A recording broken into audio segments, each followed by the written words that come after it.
Now, as we already know, this new update has been pretty insane, featuring things like Glowing Wand, which is now a core item because of its anti-heal for most mages, this new Lantern item that for every 800 magic damage dealt, deals an extra 10% max HP damage, the War Axe buff for sustain for most fighters in the game, other items revamped for accessibility such as Winter Crown and Fleeting Time, and now we get into the craziest item, which is Sky Piercer.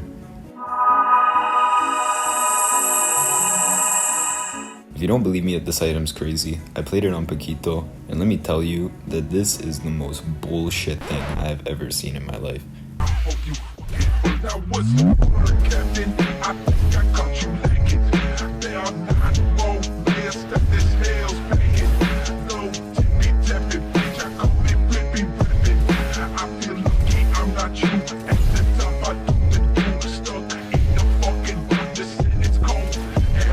I think that 36 kills in itself explains everything. Now, when I loaded into MLBB today was the season reset day. But I also got some good news being able to look at my Global Paquito badge again. But then, of course, it's time to go back to epical glory. Now, loading into my first match of the season, you already know I had to go and take Paquito. The enemy immediately decided to take Moskov and Valier, to which then our team decided to take Gord and Karina. After this, the enemy decided to pick Masha EXP to counter me, and they decided to take Franco as well. Then my team decided to take Carmilla, and instead of my S5 taking a marksman, she decided to take Vexana. Then the enemy decided to take Gato, which was their jungle pick. You can already tell we're back in Epic because of the fact that they decided to take Vexana gold lane. On the other hand, I just want to say that with Paquito, you should be building Fury Hammer first, and then you should be building into Sky Piercer, or else you just won't have a much damage from that 60 adaptive damage. It's better to build Fury Hammer and then get that 60 adaptive from the 2 boxing gloves, and then finalize the build by getting Sky Piercer. You guys already know me cutting lanes, doing all these things. Too bad my team didn't decide to take advantage of the fact that I decided to cut, and we're completely ignoring the map. But like, what can you expect from Epic players, right?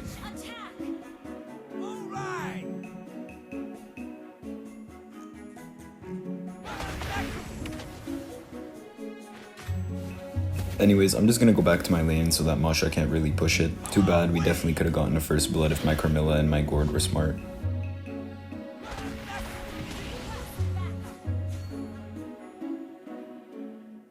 Now here, I really wanted to cut the lane, but I had a feeling that Gato was just about to finish his blue buff as he did, so I just decided to go back and give some vision, even though most likely my team didn't use that vision at all.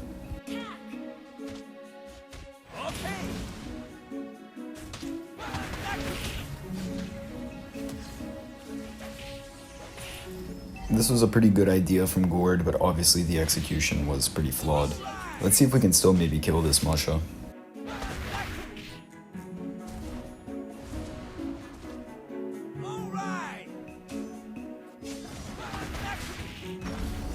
I know that I beat Masha at level 4, so I want to force the aggression. I'm worried about their team rotating down to bot lane as well though, to be fair. Let's see if we can maybe sneak a kill onto this Masha.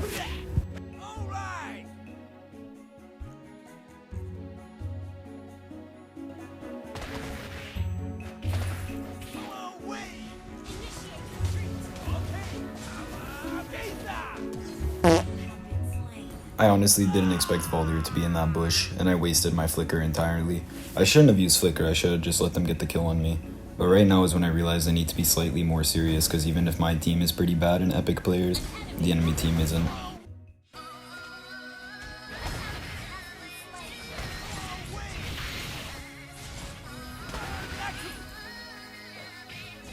Now that Masha knows I got the bigger balls, now she gotta back off. We zone her from this minion. GG, she loses her minion. Easy. This first blood onto me, or this first kill that they got onto me, pissed me off so much, I had to start focusing.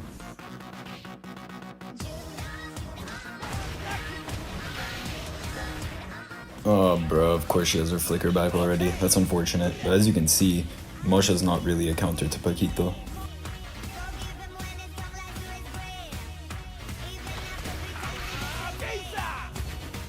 One thing that I honestly hate about this game is the fact that Lethal Ignition counts as something that can be purified or removed CC'd. Right there, Valier 200% would have died to the next tick because I have my Sky Piercer, but he didn't die because he used his ultimate, which counts as remove CC for lethal ignition. How insane is that?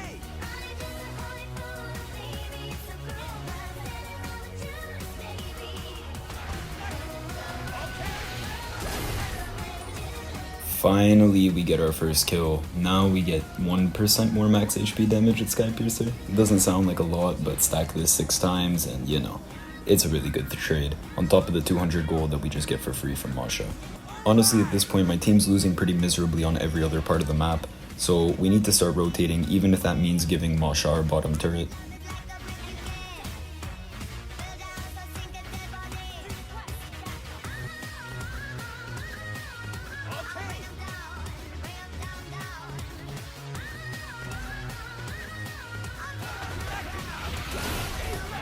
No more surviving on 1 HP with Skypiercer, you know what I mean?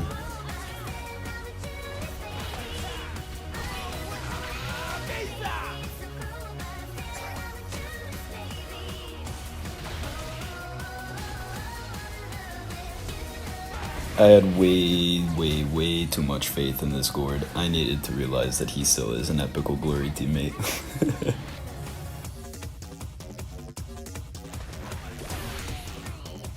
Let's go hunting for this enemy marksman.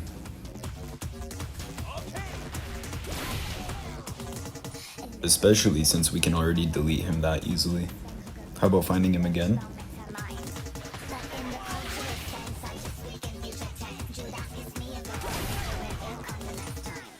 Honestly, Paquito's one of the best target lock heroes. You can really just pick someone on the enemy team and ruin their entire game.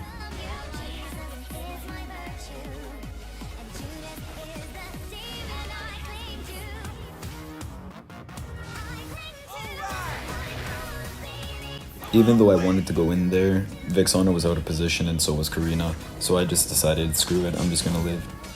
Now here both Karina and I are setting up for an ambush, but they do have a Franco, so maybe if I can at least bait the suppress, Karina can come in and kill everyone?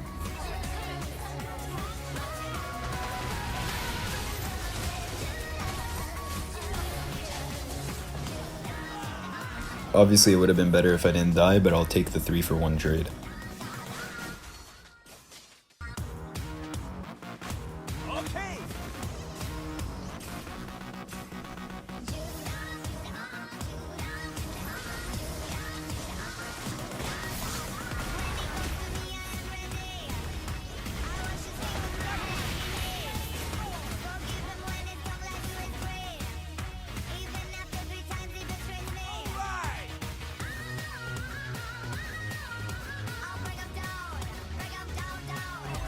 Honestly, I just need to wait for the moment here. It's pretty difficult to engage versus their team.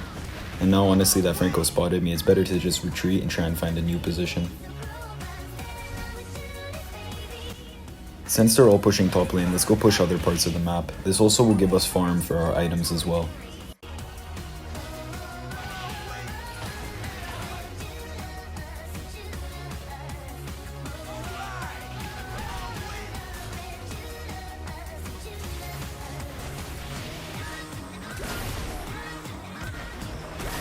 If you're playing Paquito and your teammate gets suppressed, make sure to use your ult to stop the suppression. On the other hand, did you see how I used one skill 1 and insta-killed this Gato Chata on their team? Crazy. And now you guys are starting to see how broken Paquito with Skypiercer really is.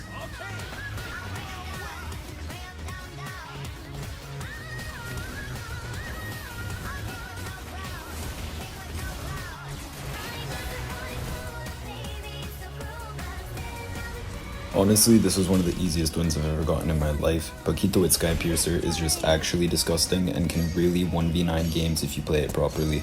The fact that it destroys tanks, the fact that it makes squishy enemies non-existent, it's insane. Paquito is a hero who went from A to low S tier to now SS tier in the meta, especially for solo queue.